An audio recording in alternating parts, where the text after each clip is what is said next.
5 years since, in Chicago, zip ties and night raids, militia blockades on public parkways, our bodies on display in all ways black, brown, and brutalized.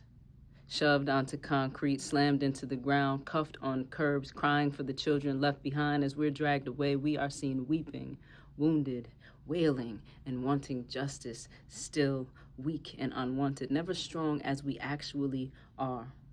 5 years since, and I wonder, how many of you were out those nights? Do you still rub where the rubber bullet hit? See the bruise beneath your palm, all bulbous and blue? Do you remember the rain?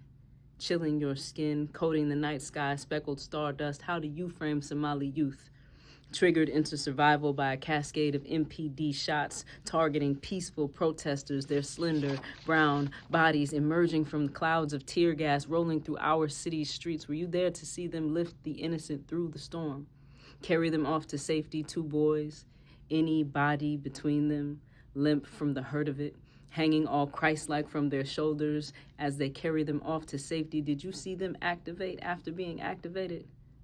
How do you see them now, 5 years since? Still situated in a war zone as refugees, bodies made to remember that terror comes for them with knees on neck, and resistance requires ingenuity and collaboration. It signals survival skills sometimes. Signy calls it time travel.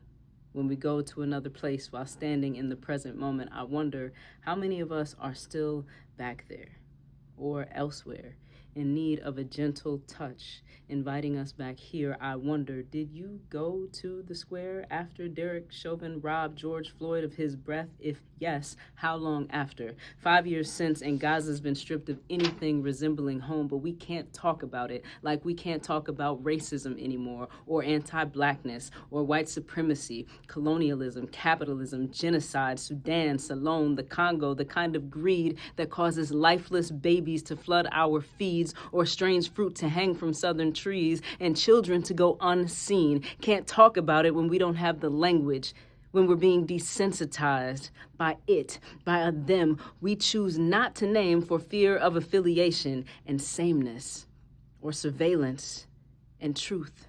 Deportation, incarceration, and sometimes even murder too. Did you go to any protest that still haunts you? Carry milk and spill it into another's eyes, your own perhaps? Risk your body?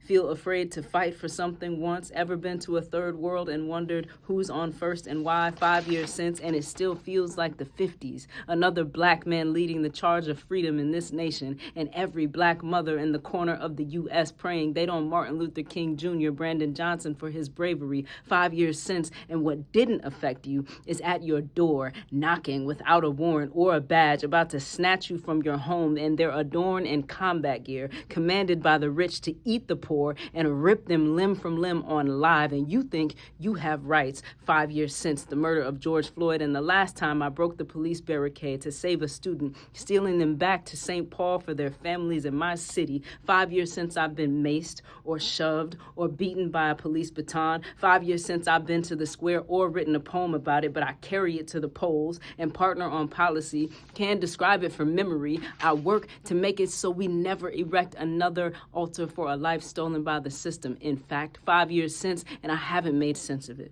Still, haven't stopped working against it. Haven't found one name for it. Been searching since May, talking to Amadou, Ahmad, Brianna, Sonia, Trey, and the journalists who've risen from the rubble of Palestine. They all stand at my bedside and whisper, after. Write us an after. A sense that names us whole, human, and worthy of life and breath, seen for who we are. 5 years since, and I stand here hoping to sculpt that after, honoring the life they've afforded me, this borrowed tongue and time. 5 years since, and I still don't have the answers, only questions to lean into, discomfort to deal with, and I hope you are uncomfortable in this just descent. 5 years since, and there is still no map, only a compass aimed toward an after. I alter toward an unending, unknown, yet imaginable. 5 years since.